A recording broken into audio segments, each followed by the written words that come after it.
Film की शुरुआत में हम सुनी को देखते हैं जो एक नए शहर में रोजगार की तलाश में आया होता है। वो एक स्किल्ड मैकेनिक है और गाड़ियों की मरम्मत करने में माहिर है। अपनी काबिलियत के बल पर वो एक गैराज में नौकरी के लिए जाता है, लेकिन वहां पहुंचते ही उसे ये समझ आता है कि वो देर से आया है, जिस वजह से उसका वहां काम मिलना मुश्किल हो जाता है। इसके अलावा वो कई जगह और भी कोशिश करता है, मगर हर जगह बस निराशा ही हाथ लगती है। शहर में ना तो उसके पास कोई काम था और ना ही कोई रहने की जगह, इस वजह से वो एक किनारे जाकर अकेला बैठ जाता है। इसी दौरान एक बुजुर्ग आदमी जॉर्ज काफी थकान के साथ अपने घर की तरफ लौट रहा होता है। अचानक ही एक चोर उस पर हमला कर देता है और दोनों के बीच हाथापाई शुरू हो जाती है। सुनी, जो वहां करीब ही होता है, ये सब देखते ही तुरंत मदद के लिए दौड़ पड़ता है। वो चोर से भिड़ जाता है और उसे मार भगाता है। थोड़ी देर बाद पुलिस भी वहां पहुंच जाती है और जॉर्ज अपनी तरफ से पूरा बयान देता है। इसी बीच उसकी पत्नी लरिसा भी वहां पहुंचती है, जो जवान और बेहद खूबसूरत होती है। जॉर्ज लरिसा का परिचय सुनी से करवाता है और उसका धन्यवाद करता है, क्योंकि उसने उसकी जान बचाई होती है।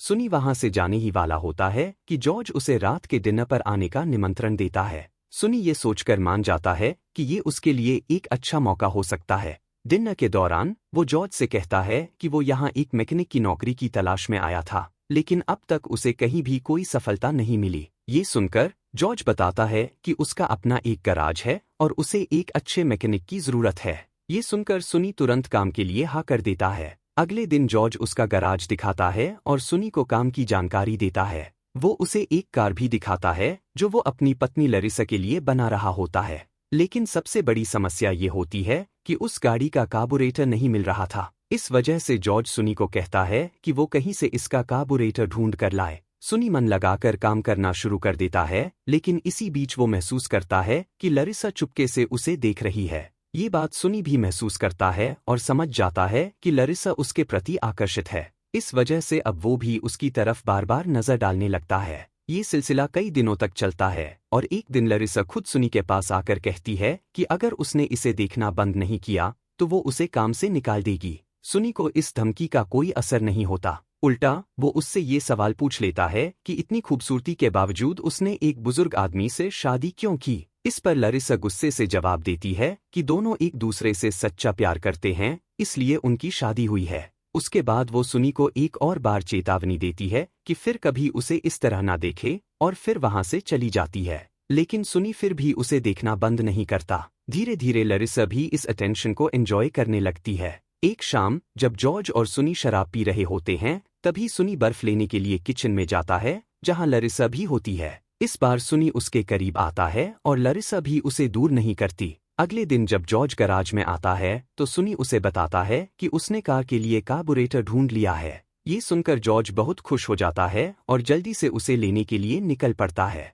जैसे ही जॉर्ज वहां से जाता है, लरिसा सुनी के पास आती है और दोनों एक दूसरे के और करीब आ जाते हैं। इसी दिन से उनका अफेयर शुरू हो जाता है। कुछ समय बाद जॉर्ज कार को रिपेयर करने के बाद टेस्ट ड्राइव के लिए ले जाता है। इस दौरान लरिसा सुनी से कहती है कि जो कुछ भी उनके बीच हुआ वो सिर्फ एक भूल थी और ये गलती फिर से नहीं दोहरानी चाहिए, क्योंकि वो अपने पति के साथ धोखा नहीं करना चाहती। उसी रात जब जॉर्ज और सुनी फिर से ड्रिंक कर रहे होते हैं, तब जॉर्ज हद से ज्यादा पी लेता है। इसका फायदा उठाकर सुनी चुपके से लरिसा के कमरे में जाता है और दोनों एक बार फिर एक दूसरे के साथ इंटीमेट हो जाते हैं। लरिसा इस रिश्ते को लेकर थोड़ी उलझन महसूस करती है और सुनी से कहती है कि अगर उसके पास बहुत सारा पैसा होता तो वो अपनी पूरी जिंदगी उसके साथ बिताती। अगले दिन जॉर्ज सुनी को एक खाली जमीन पर लेकर जाता है और बताता है कि ये उसकी प्रॉपर्टी है। वो कहता है कि छोटी सी देर में यहाँ एक हाईवे बनने वाला है, जिस वजह से इस जगह की कीमत कई गुना बढ़ने वाली है।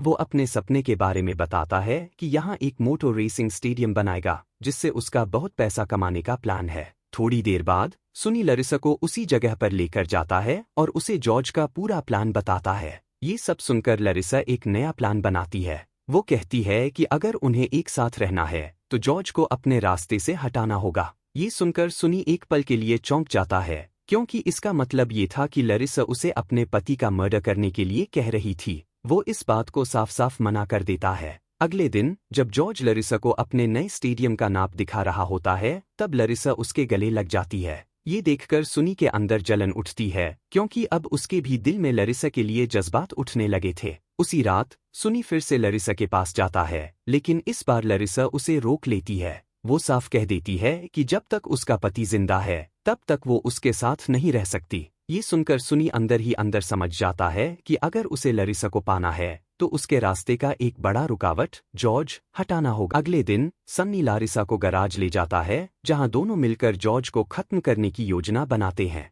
पहले तो लारिसा इस बात से सहमत नहीं होती, मगर सन्नी उसे समझाता है कि अगर यह सब ढंग से किया गया तो किसी को शक भी नहीं होगा और यह एक मामूली दुर्घटना लगेगी। लारिसा, जो अपनी एक ही जैसी जिंदगी से परेशान हो चुकी थी, आखिरकार इस योजना पर राजी हो जाती है। रात भर सन्नी इसी विचार में उलझा रहता है। उसे यह सब करने में एक अजीब सी बेचैनी महसूस होती है, पर उसके पास अब वापस मुड़ने का कोई रास्ता नहीं बचा होता। अगले दिन ये दोनों अपने प्लान को अंजाम देने के लिए तैयार हो जाते हैं। जब जॉर्ज अपनी कार के नीचे काम कर रहा होता है, तभी लारिसा वहीं आकर लीवर खींच देती है, जिससे कार उसके ऊपर गिर जाती है और उसी पल उसकी डेथ हो जाती है। सन्नी तुरंत लारिसा से कहता है कि वह सुपरमार्केट चली जाए, जब तक वह यहाँ की सब बातें संभाल लेता है। चलते वक्त लारिसा की हील खून से लथपथ हो जाती है, जो वह रास्ते में ही फेंक देती है ताकि कोई सबूत न बचे। जब वह सुपरमार्केट में होती है तभी उसे पुलिस का फोन आता है। जब वह घर पहुंचती है तो डिटेक्टिव क्रॉफर्ड उसे मिलता है और बताता है कि जॉर्ज एक हादसे का शिकार हो गया है।